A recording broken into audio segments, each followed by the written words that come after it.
ভয়াবহ সড়ক দুর্ঘটনায় অল্পজন প্রাণী বাঁচলেন এক শিক্ষক। ঘটনা ধর্মনগর মহকুমার সোনারুপাশার এলাকায় শনিবার বিকেলে। জানা যায়, শনিবার স্কুল ছুটি শেষে নিজের বাইক চালিয়ে বাড়ি ফেরার সময় সোনারুপাশা এলাকায় বিপরীত দিক থেকে দ্রুত গতিতে আসা AS05M0828 নম্বরের একটি বিলাসবহুল গাড়ির সঙ্গে তার বাইকের মুখোমুখি সংঘর্ষ হয়।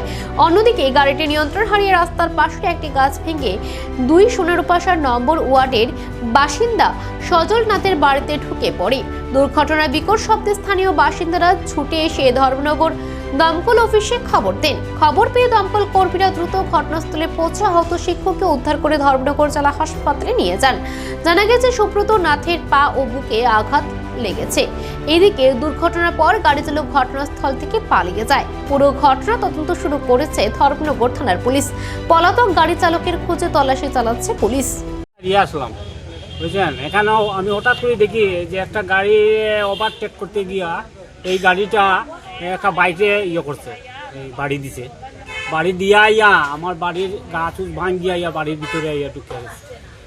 এমনি কি কারোর ক্ষয়ক্ষতি হয়েছে আপনি দেখছেন? এমনিতে বাইকের হেমলেট মাথা তাকাতে গিয়া তোমার বাইকের হয়েছে না, ড্রাইভারের কিছু ক্ষতি হয়েছে না, এবং গাড়ির ড্রাইভারও এমন একটা কোন দিক দিয়ে গাড়ি আসছে? গাড়িটা কদমতলা থেকে ধর্মনগর দিকে যাইতেছে। বাইক কোন দিক দিয়ে আসছে? বাইক ধর্মনগর থেকে কদমতলার দিকে যাইতেছে।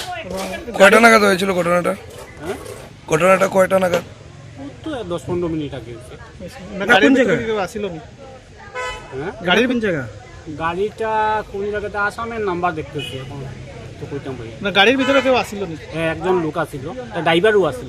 মানে এমনি প্যাসেঞ্জার কেউ আছে না, মানে আপনার মানে কিরকম ক্ষয়ক্ষতি হয়েছে? আমার ক্ষতি 2-3, আমার তো বাড়ির এই 2টা গাছ ভাঙছে গাড়ি।